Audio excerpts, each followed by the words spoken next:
अस्सलाम वालेकुम, welcome back to my video. I hope so कि आप सब ठीक होंगे और अल्हम्दुलिल्लाह मैं भी ठीक हूँ। और आज मैं आप लोगों के लिए ये काउंटर टॉप के जो कर्टन्स हैं ये लेके आई हूँ कि इनको कैसे बनाना है, कैसे लगाना है। अक्सर जो है ना घरों में काउंटर टॉप के आगे जो है ना वो वुड वगैरह के जो डोर है वो नहीं लगे हुए होते। और इस चीज़ को कवर करने के लिए, क्योंकि इसके अंदर काफ़ी सारा सामान हम लोग रख सकते हैं और स्पेस बचा सकते हैं, तो इसलिए इसको आगे से कवर करके एक अच्छी सी खूबसूरत सी जो है ना किचन की लुक बनती है। तो कटिंग स्टार्ट करने से पहले हमारे लिए ज़रूरी है कि हम उस एरिया का साइज़ ले लें जिसके लिए हमने पर्दे बनाने हैं। तो यहाँ पर मैं अभी आपको बताती हूँ कि मैं कैसे साइज़ ले रही हूँ, आप भी सेम ऐसे ही ले सकते हैं ना। हम लोगों ने क्योंकि इसको ड्रिल करना है, कील लगाना है, तो ये जो पार्ट होता है ना ये इसका कंक्रीट का पार्ट होता है। तो इसमें ना तो नॉर्मल जो घरों में ड्रिल मशीन होती है ना उससे ड्रिल किया जा सकता है, और ना ही हाथ की मदद से जो है ना आप हथौड़ी से कील लगा सकते हैं, इसमें नहीं लगेगा। तो इसके लिए हमें ये इधर थोड़ा सा नीचे करके दीवार वाले पॉइंट पे जहाँ पे ईंट होती है वहाँ पर लगाना पड़ेगा कील। तो जब यहाँ पे कील लगाएंगे तो देखिए ये ऊपर थोड़ी सी स्पेस इस तरह से बच जाएगी, तो यहाँ से ये होल जो है बुरा लगेगा। इस होल को कवर करने के लिए जैसे ये इस पर्दे के ऊपर ये छोटी सी फ्रील है ना, तो सेम इसी तरह बनाएंगे ताकि ऊपर का पार्ट भी कवर हो जाए। अब इसकी चौड़ाई लेने के लिए हमने इस दीवार से इस दीवार तक जो है ना इसकी चौड़ाई लेनी है। मतलब कि हम इंची टेप से यहाँ तक का पार्ट नाप लेंगे, ये कितना गैप बनता है। ये 36 इंच बन रहा था मेरा, और यहाँ से लेकर यहाँ नीचे फर्श तक, जो इस शेल्फ के अंदर का फर्श होता है वहाँ तक हमने इसकी लंबाई लेनी है। तो ये 27 इंच बन रहा था। अब मैं क्या करूँगी कि 27 इंच में लंबाई में 4 इंच एक्स्ट्रा लूँगी, और जो 36 इंच इसकी चौड़ाई थी ना इसमें मैं 10 इंच एक्स्ट्रा लूँगी, क्योंकि मुझे बस इतना झोल चाहिए। ये देखें बस जितना ये है, मुझे इसमें बहुत ज़्यादा फ्रिल नहीं चाहिए। अगर आपको ज़्यादा चाहिए तो आप उससे ज़्यादा जो है ना वो कपड़ा चौड़ाई में ले सकते हैं, ताकि इसके आगे काफ़ी अच्छी सी फ्रिल बन जाए। अगर आप फ्री रखना चाहते हैं ना तो वो ऐसे इसके अंदर बनेगी। ये जैसे ये मैं चुन्नट बना रही हूँ ना, अगर आप ज़्यादा कपड़ा लेते हैं या आप ज़्यादा बनाना चाहते हैं फिर चुन्नट, तो फिर वो ऐसे बनेंगे। तो उसके लिए आपको कपड़ा ज़्यादा लेना पड़ेगा। बाकी आपकी जो चौड़ाई और लंबाई का जो मेजरमेंट है वो आपके अपने किचन के अकॉर्डिंग जो है वो होगा। सो आप लोग उस हिसाब से उसको लीजिएगा।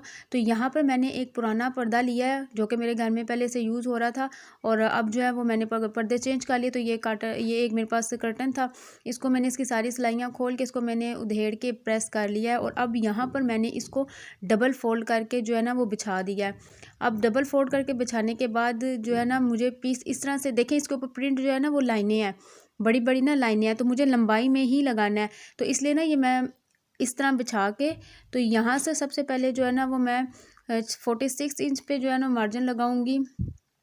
जो 36 इंच चौड़ाई थी ना उसमें 10 जमा करके अब मैं बता रही हूँ आपको।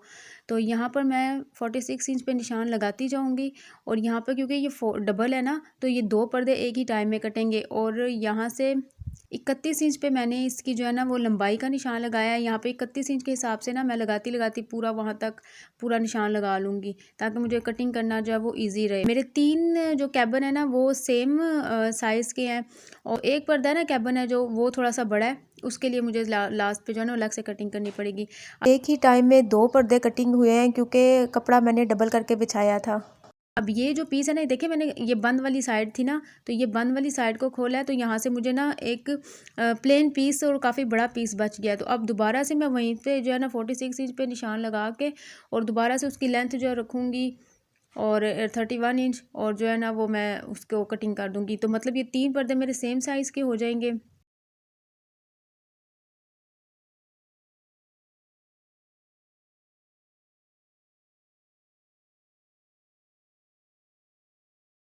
एक्स्ट्रा पीस है इसको मैं निकाल देती हूँ, संभाल लूँगी, बाद में ये भी काम आएगा। तो अब ये देखें इस पर्दे के साइड से जो पीस बचा है ना यहाँ से, तो अब क्योंकि मुझे पर्दा लंबाई में ज़्यादा चाहिए, और साथ में मुझे ये जो बीच में प्रिंट है ना लाइनों वाला, इसको भी लंबाई में लेना है। तो अब मुझे जो है ना इसके आगे जोड़ लगाना पड़ेगा, इस पर्दे के आगे। तो इस तरह से एक पर्दे में जोड़ आ जाएगा जो बड़ी साइड वाला है, तो उसकी लंबाई पूरी हो जाएगी। ये प्रिंट भी मैं मिला रही हूँ, देखिए पहले पिंक लाइन है, फिर वाइट है, फिर पिंक है, फिर वाइट है। इस तरह से ये आपने प्रिंट में भी थोड़ा, अगर प्रिंटेड कपड़ा यूज़ कर रहे हैं तो उसमें भी आपने थोड़ा ख्याल रखना है, पैटर्न का भी थोड़ा रखना है, इन चीज़ों से खूबसूरती आती है। तो अब यहाँ तक जो है ना वो मेरा 61 इंचज़ पूरा हो गया। ये लंबी वाली जो शेल्फ़ है ये उसका है, लास्ट वाला पर्दा। तो अब लंबाई तो इसकी सेम होगी, तो बस लंबाई में रख के तो इसको कटिंग कर लूँगी। अब ये जॉइंट लगा के फिर मैं इसको बाकी का सिलाई करूँगी। तो ये भी फाइनल हो गया, और ये जो पीस है ना ये सारा उस पर्दे में से बच गया है। तो ये किसी और काम में यूज़ किया जा सकता है। तो इस तरह से जो है ना अगर थोड़ी सी ट्रिक के साथ, थोड़ा सा प्लान के साथ अगर कटिंग वगैरह करें तो कपड़े में से पीस बच भी जाता है। तो अब इसको सिलाई करना स्टार्ट करने लगी हूँ। सबसे पहले जो है ना वो मैं इस तरह से एक पर्दे का मैंने पीस ले लिया है। तो अब मुझे सबसे पहले जो है ना इसकी साइडें फ़ोल्ड करनी है। सिंपल जैसे हम लोग फ़ोल्ड करते हैं ना, वैसे ही आपने इसको दोनों साइडों से, एक इस साइड से भी और दोनों चौड़ाई वाली साइडों से इसको ऐसे फ़ोल्ड करके इसको सिलाई लगा लेनी है इसके दोनों सिरों पे।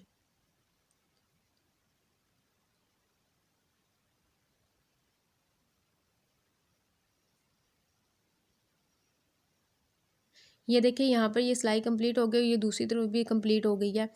अब इसका जो नीचे वाला पार्ट है ना, जो ज़मीन की तरफ आएगा, इसको भी सेम ऐसे ही सिलाई लगा के फ़ोल्ड कर लेना है। बस ये कि जब सिलाई शुरू करते हैं और सिलाई ख़त्म करते हैं, वहाँ पे अच्छे तरीके से जो है टांका पक्का किया करें। इससे ये है कि चीज़ें उधड़ती नहीं है, ख़राब नहीं होती है, जल्दी सिलाई निकलती नहीं है। तो इधर से भी हम लोगों ने कंप्लीट कर लिया, ये कॉर्नर भी कंप्लीट हो गया। अब जो है ना इसका ऊपर का जो पार्ट है, जहाँ से हमने इसको हैंग करना है, वो वाली साइड रह गई है। तो उसके लिए क्या करना है कि यहाँ से हमें 27 इंच तैयार चाहिए था, तो 27 इंच पे मैं निशान लगाऊंगी। इस पूरे पे 27 इंच पे निशान लगा लूँगी, क्योंकि अब फाइनल जो इसकी लेंथ है वो मुझे 27 इंच ही चाहिए। तो जो एक्स्ट्रा मार्जिन है उसको मैं ऊपर की तरफ निकालती जा रही हूँ, वहाँ से हम इसको फोल्ड करेंगे। अब ये जो कॉर्नर है ना, जहाँ पे निशान लगाया है, यहाँ से इसको यूँ पकड़ के ऐसे, तो इसको फोल्ड कर देना। अब ये जितना ज़्यादा और मोटा फोल्ड होगा वो ऊपर जाने देना है, उसकी कोई टेंशन नहीं है, उसको हम बाद में सेट करेंगे। ये देखें यहाँ पर ऐसे इसको फोल्ड कर दिया मैंने सारा। अब इसी में से इसकी फ्रिल भी बनेगी, जिससे ऊपर का जो होल है ना वो कवर होगा। ये फाइनल हो गया।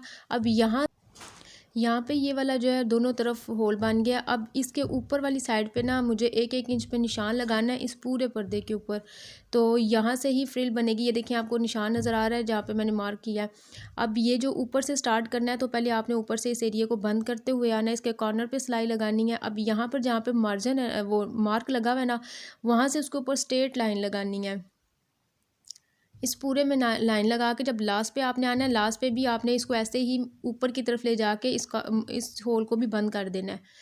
तो अब इसका फ़ायदा ये होगा, मैं भी आपको इसका क्लियर करके दिखाती हूँ कि ऊपर का पार्ट जो है वो फ्रिल के लिए यूज़ होगा। नीचे का जो पार्ट है ना, जो ये देखें यहाँ पर ये जो होल है, इसमें से हम जो है इसको हैंग करेंगे।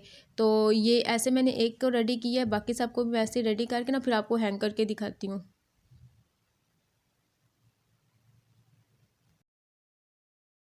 तो यहाँ पर मैंने एक डोरी ले ली है और इस डोरी के एक सिरे पे मैंने जो है ना वो गिरा लगा लिया। और डोरी मैंने इतनी बड़ी ली है कि किचन में जितनी तरफ गैप वो है ना शेल्फ, सारी तरफ ये डोरी जो है ना पूरी आ जाएगी। अब एक तरफ कील के ऊपर मैंने उसकी वो गिरा वाली साइड चढ़ा दी, और यहाँ से जो होल रखा है ना, उसमें मैं ये डोरी परो लूँगी और फिर उसमें सारे पर्दे परो लूँगी, ठीक है। और इसके बाद जो है ना, ये देखें एक सिरे से जब अगले कील पे जाना है ना, तो एक पर्दे को उधर करके उसी डोरी को आगे कर्ल कर देना है। फिर इसी तरह से अगला पर्दा, और फिर उसी डोरी को आगे घुमाते जाना है। ऐसा नहीं करना कि हर कील पे नई गिरा लगानी है और नई डोरी का पीस लेना, नहीं, एक ही डोरी सारी तरफ मैंने यूज़ कर लिया है। और स्टार्ट में मैंने जो है ना वो दूसरी गिरा लगाई है, वहाँ से जो है ना मुझे बार बार टाइट करने का इशू नहीं रहेगा। जब भी मुझे पर्दे धोने हैं, इस साइड से ये वाला सिरा खोलूँगी और यहीं से सारे निकल आएंगे, और यहीं से दोबारा सारे पर्दे लगा दूँगी। और वो जो कॉर्नर में सबसे पहले वाली गिरा लगा के सबसे पहले वाली कील पे डाली है, वो ऐसे ही बना रहेगा पॉइंट। तो यहाँ पर जो है ना ये फ़ाइनल हो चुका है। सो अगर वीडियो अच्छी लगी हो तो वीडियो को जो है ना वो ज़रूर लाइक करें, चैनल को सब्सक्राइब करें और वीडियो को शेयर भी करें। अगर कोई क्वेश्चन है तो आप कमेंट बॉक्स में पूछ सकते हैं। और मिलते हैं किसी नई वीडियो में। अपना बहुत सा ख्याल रखें, दुआओं में याद रखें। अल्लाह हाफिज़।